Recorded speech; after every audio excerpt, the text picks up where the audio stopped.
Am I the a-hole for wanting to postpone the wedding with my fiance because she tested me with a fake miscarriage? I, 26 male, have been dating my fiance, Vivien, 28 female, for 5 years, and we found out she was pregnant shortly after I proposed. We were both ecstatic about it, even though it wasn't planned. Vivien's parents were a bit upset that I got their daughter pregnant without being married to her, but having a wedding during her pregnancy seemed to calm them. They're Christians, but not the evangelical types who shove religion down people's throat. She's currently 13 weeks pregnant, and 4 days ago, I had gotten off work, so I immediately headed home to our apartment. I saw her best friend, Carly, sitting on the couch, looking upset, which is unlike her, so I asked if everything was okay and where Vivien was. Carly told me that she was in our main bathroom, so I headed over to it and noticed that Carly was following me, which I think was a little strange but brushed off. I knocked on the door and asked if I could come in, which Vivien said yes to. So I opened the door and saw my fiancée standing over the toilet with tears in her eyes when she looked at me. I immediately asked her what was wrong, and Vivien sniffled and told me that she miscarried, gesturing for me to look inside the toilet.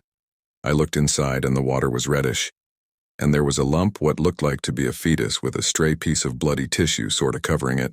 I averted my eyes after I saw it, and then started crying. I was genuinely sobbing, which I haven't done since Vivien revealed that she was pregnant. But those were tears of joy. I grabbed my fiancée and hugged her tight while crying into her shoulder. Eventually, I looked up and saw in the bathroom mirror that Carly was standing in doorway with her phone out like she was recording something or taking pictures. I let go of Vivien and asked Carly what the hell she was doing. Carly stammered and was going, while looking for an excuse. Eventually, my fiancée fessed up and admitted that she didn't actually have in marriage and that it was a test to see how I would react if she actually lost our baby. I essentially short-circuited, unable to comprehend how the hell Vivien and Carly could do something so outlandishly cruel to me. I snapped out of it when Vivien attempted to touch my cheek and pushed her hands away. I didn't want to be near her or have her touch me at that moment. Carly and Vivien tried to stop me from leaving the bathroom, but I pushed past them so I could go to our bedroom. I haphazardly packed some clothes into an old bag and headed straight for the door after grabbing my keys.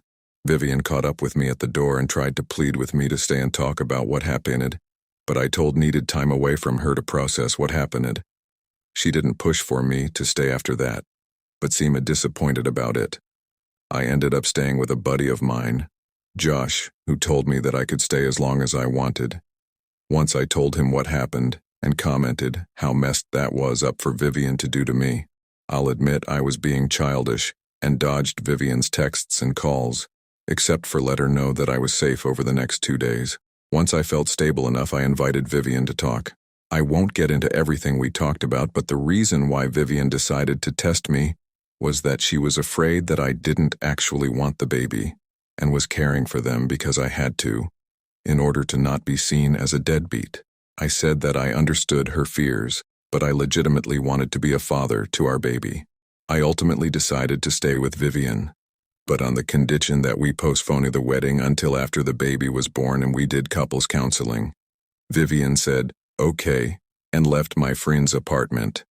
I honestly assumed that was that, and I was going to go home soon after that. Boy, was I wrong. An hour after Vivien left, I got messages from Carly harassing me about forcing Vivien to have a baby out of wedlock, since I know that's not what her parents want, while insulting me.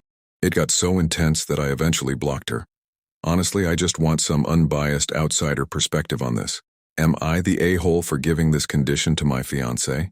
In my opinion, the author of the post is not the a-hole for wanting to postpone the wedding and seek couples counseling. Trust is a fundamental aspect of any relationship, and what his fiancé did was a serious breach of trust. It's reasonable for him to want to rebuild that trust before committing to marriage. Plus, seeking counseling can help both of them address any underlying issues and ensure a healthier relationship moving forward. His decision seems fair given the circumstances.